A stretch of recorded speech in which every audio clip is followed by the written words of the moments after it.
नमस्कार दोस्तों। मुल्लाओं को छोड़कर हर वर्ग के लोग अफगानिस्तान से बाहर जाना चाहते हैं और बाहर भागने के लिए मजबूर हैं। तो आप सभी ने पुराने तालिबान के आतंकवाद को और उसके शासनकाल को तो देखा होगा। तो चलिए आज समझेंगे हम what is Islamophobia, reality of Islamophobia के बारे में।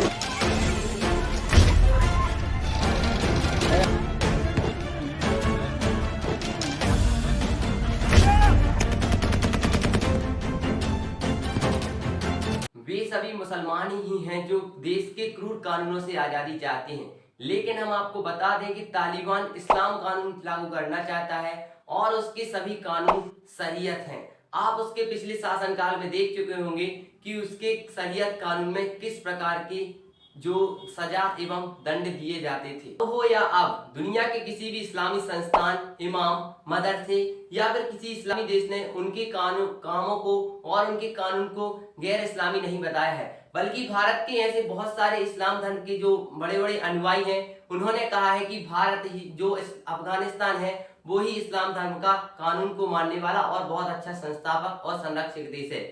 यह प्रकरण इसका नवीनतम प्रमाण है कि इस्लामोफोबिया झूठा मुहावरा है। आपका दूर बैठा हुआ ये एक हिंदी मुसलमान आपको सलाम करता है। लोगों का इस्लाम से भय वास्तविक है। न केवल गैर मुसलमान बल्कि मुसलमान भी इसके पीड़ित हैं, जिसका सीधा सीधा उदाहरण पाकिस्तान आपको देखने को मिल जाएगा।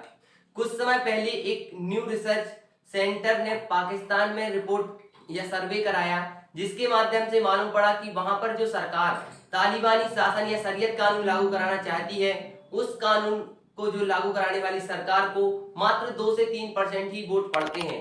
और इसके अलावा बहुत सारी ऐसी सरकारें हैं जो वहां पे तालिबानी शासन लागू कराना चाहती हैं, वो उन सरकारों के कभी कानून वो सरकारें कभी बन ही नहीं पाती हैं। क्यों?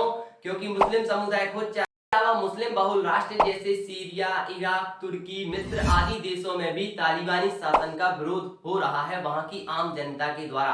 वास्तव में आम मुसलमान को भड़काकर तालिबानी भावनाओं को भरा जाता है जिहाद के नाम पर, और पता नहीं कौन कौन से नाम पर उनके अंदर देश के खिलाफ और दूसरे देशों के खिलाफ भावनाओं को भड़काया जाता है। इसका सीधा सीधा एग्जाम्पल हमारा भारत और पाकिस्तान आपको देखने को मिल जाएगा।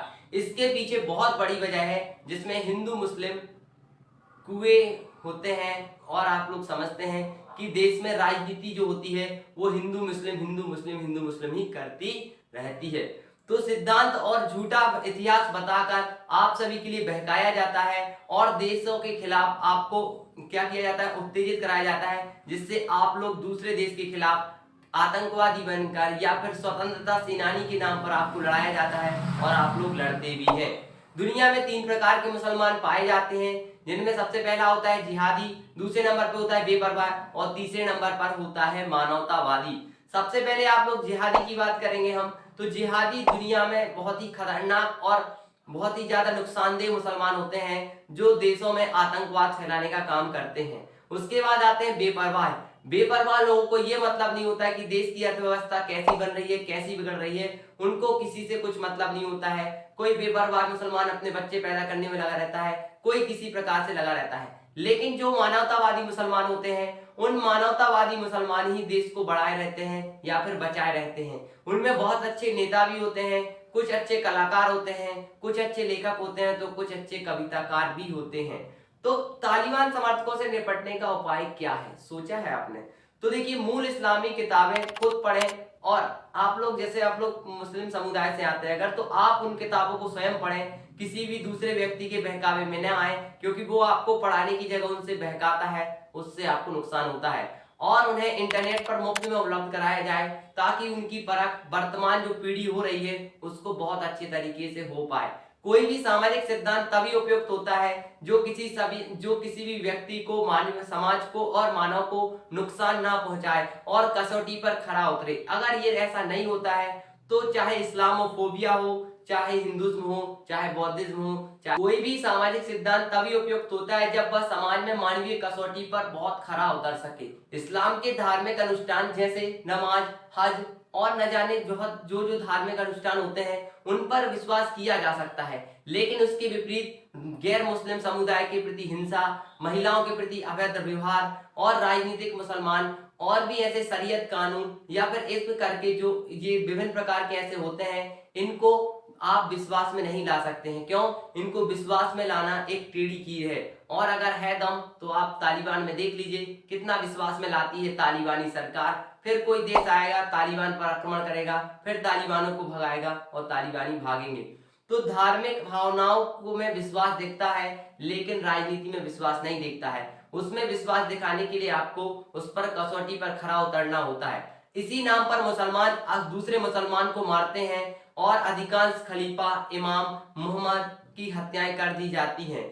और आज भी पाकिस्तान, अफगानिस्तान, सीरिया, नाइजीरिया जैसे देशों में यह हो रहा है। और इसके दोस्त इस्लामाबाद हैं, यानी इसके जो दोस्त है वो खुद मुसलमान ही मुसलमान को मारने लग जाता है। कोई और दूसरा देश का या कोई और अन्य धर्म का उसको मारने के लिए नहीं आता है। यह बात सच है कि जैसे जैसे सच सामने आता है उस समय आप लोगों को या मुझे या फिर जो मेरा वीडियो देख रहे होंगे उनको कड़वा लगता है और उनको अपना थोड़ा बहुत प्रभाव उनके शरीर पर, उनकी धार्मिक भावनाओं पर ठेस पहुंचेगी। लेकिन मैं आपको बता दूं, मैं केवल आपको सच बता रहा हूं और कुछ मेरा उद्देश्य नहीं है इस वीडियो को। यह बात सच है कि जैसे जैसे सच सामने आएगा वैसे वैसे राजनीतिक मुसलमान का क्षेत्र सिकुड़ता जाएगा और बिना किसी धमकी प्रचार संस्थाओं की दुनिया में असंख्य लोग पढ़े लिखे हो जाएंगे और उस बात को समझने लगेंगे कि आतंकवाद किस प्रकार आपको और आपके परिवार को नुकसान पहुंचाने वाला होगा। इसके बाद समझता हूं कि आप सभी और आपके आस पड़ोस में आप समाज को जागरूक करने के लिए तैयार हो जाएंगे और तत्पर रहेंगे। जानकारी अगर इंफॉर्मेटिव लगी हो तो वीडियो को लाइक, चैनल को सब्सक्राइब और बेल आइकन को प्रेस कीजिएगा और कमेंट सेक्शन में बताएं कि आने वाले समय में कौन सा वीडियो बनाएं।